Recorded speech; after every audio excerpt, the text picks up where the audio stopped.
Hello दोस्तों। आज मैं सुनाने जा रहा हूँ शिवानी मिश्रा की लिखी हुई बहुत ही खूबसूरत कहानी त्रिया चरित्र।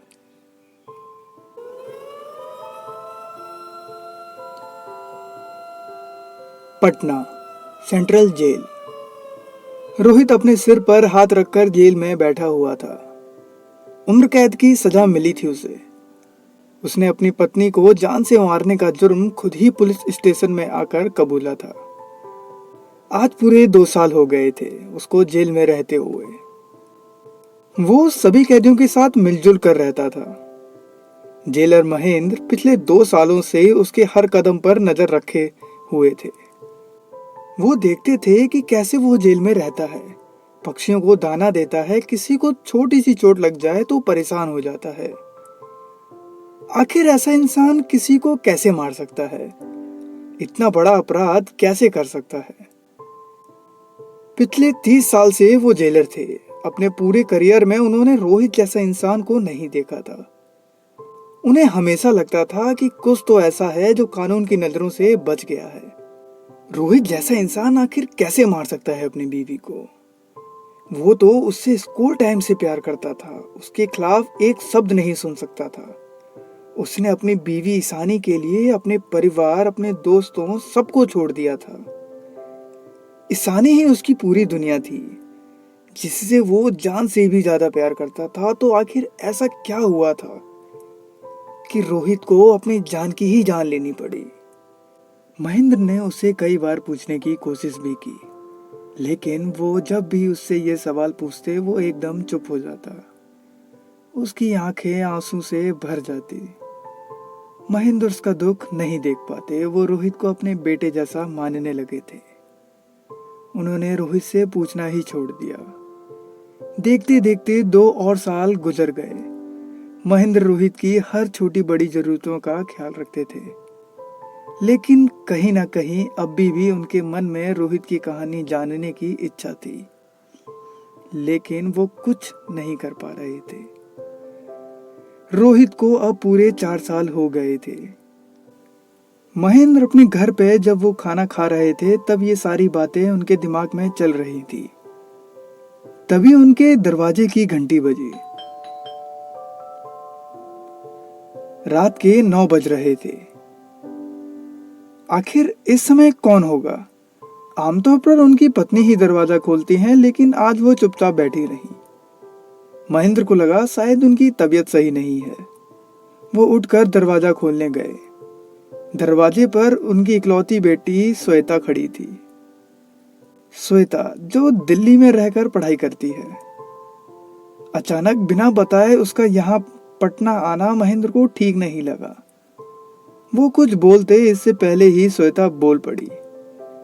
पापा, पहले आप अपनी आंखें बंद कीजिए। इसके बाद दोनों माँ बेटी महेंद्र को श्वेता के कमरे में ले गए। कमरा पूरा सजा हुआ था। पापा, अब आप अपनी आंखें खोल लीजिए। हैप्पी बर्थडे पापा। Happy birthday Mahendra. Thank you so much. तो यह तुम दोनों की प्लानिंग थी? रीना डार्लिंग, तुम्हें पहले से पता था कि हमारी बिटिया आने वाली है। तुमने मुझे बताया क्यों नहीं? और श्वेता तुम? पापा, इससे पहले आप कुछ बोले मैं बता दूं कि मैं सरप्राइज देने के चक्कर में यहाँ पढ़ाई छोड़कर नहीं आई। मैं पढ़ाई के सिलसिले में ही आई हूँ। आपकी ही बेटी हूँ पापा। पढ़ाई से कोई समझौता नहीं करूंगी। पहले हम सब आपका बर्थडे सेलिब्रेट कर लें। कल इस बारे में सब बताऊंगी आप दोनों को।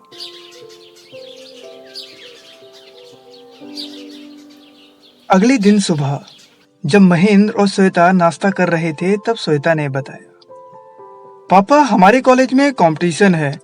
हमें उसमें पार्टिसिपेट करने के लिए जेल के कैदियों की लाइफस्टाइल और किसी एक कैदी की कहानी लिखनी है कि वो जेल कैसे पहुंचा। इस कंपटीशन का उद्देश्य है कि कोई जन्म से अपराधी नहीं होता, हालात या लापरवाही अपराधी बनाती है। तो हम इन कहानियों के जरिए युवाओं को गलत रास्ते पर जाने से रोकेंगे और जागरूक करेंगे। मेरे सारे दोस्तों ने बड़े बड़े जेलों को चुना है। रीना बीच में ही बोली, बेटा, इन छोटे मोटे जेलों में कोई कहानी नहीं मिलेगी तुम्हें। तुम्हें भी अपने दोस्तों के साथ ही जाना चाहिए था। क्या मम्मा, आप भी ना छोटे शहरों की तरफ कोई जल्दी ध्यान नहीं देता। मैं यहाँ के जेलों की तरफ सबका ध्यान खींचना चाहती हूँ। कोई तो होगा जिसकी कहानी मेरे काम की हो, है ना पापा? महेंद्र मुस्कुराकर बोले, हाँ बेटा, मैं शाम को वापस आता हूँ, तब बात करेंगे। महेंद्र आज बहुत खुश थे।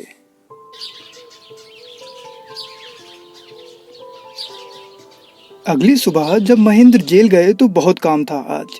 सारे काम खत्म करते करते कब 3 बज गए उन्हें पता ही नहीं चला। वो काम खत्म करके रोहित से मिलने गए। उस समय रोहित अकेला बैठा हुआ था। वो बोले, कैसे हो बेटा? ठीक हूँ सर, मैंने सुना कल आपका बर्थडे था। Happy birthday sir. Thank you बेटा। बेटा मैं यहाँ तुम्हें यह बताने आया था कि एक लड़की आई है किसी प्रोजेक्ट के सिलसिले में। वो किसी कैदी की कहानी लिखना चाहती है। मैंने तुम्हारा नाम सजेस्ट किया है। लेकिन सर, आप तो जानते हैं ना, मैं किसी से मिलना नहीं चाहता हूँ, ना ही मुझे अपने बारे में किसी को कुछ बताना है। आखिर मैं एक खूनी ही हूँ, खून किया है मैंने। मेरे बारे में कोई क्या करेगा जानकर? आप उस लड़की से बोल दीजिए कि वो किसी और की कहानी लिख ले। मैं और मेरी कहानी उसके किसी काम की नहीं। तभी महेंद्र बोले कि तुम जानते हो ना कि मैं यहाँ का जेलर हूँ। यह जेल मेरा है और यहाँ जो भी रहता है उसे मेरी बात मानना ही होगा। रोहित, भूलो मत, तुम भी यहीं के कैदी हो और तुम्हें मेरा आदेश का पालन करना ही होगा, तुम चाहो या ना चाहो। लंबी सांस लेते हुए रोहित बोला, ठीक है सर, आपकी जो आज्ञा। महेंद्र मुस्कुराते हुए बोले, शाबाश रोहित, मुझे तुमसे यही उम्मीद थी। तुम ऐसे ही मेरे फेवरेट नहीं हो, you are a good boy. चलो मैं अब घर के लिए निकलता हूँ, तुम अपना ख्याल रखना। और हाँ, खुद को प्रिपेयर भी कर लेना उससे मिलने के लिए, क्योंकि तुम काफ़ी टाइम से किसी से नहीं मिले हो। हाँ, एक और बात, उससे बिहेव अच्छे से करना। आखिर हमारे जेल की भी कोई इज्जत है, नाक नहीं कटनी चाहिए। डोंट वरी सर, मेरी वजह से आपकी इज्जत मिट्टी में नहीं मिलेगी। उसके बाद महेंद्र घर आ गए। शाम की चाय दोनों बाप बेटी ने साथ में पिया। पापा, आप तो काफी टाइम से यहाँ के जेलर हैं ना, आपको क्या लगता है किसके बारे में लिखना चाहिए मुझे? कोई तो होगा ना आपकी नज़र में जिसके बारे में आपको लगे कि लिखना चाहिए। पापा, सच बोलूं तो थोड़ा डर भी लग रहा है, क्योंकि वहाँ सब मुजरिम ही है। पता नहीं कौन कितना खतरनाक होगा, किसी ने कुछ कर दिया तो। बेटा एक बात बोलूं, तुम बताओ खतरनाक कौन नहीं है? हमारे आसपास उन अपराधियों से भी खतरनाक लोग भरे पड़े हैं।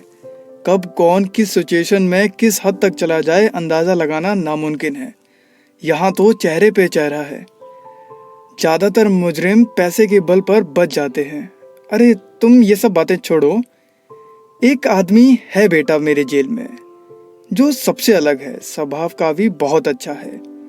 खून की सजा काट रहा है। मैं उसे पिछले 4 सालों से देख रहा हूँ, लेकिन कभी लगा ही नहीं कि वो खून कर सकता है।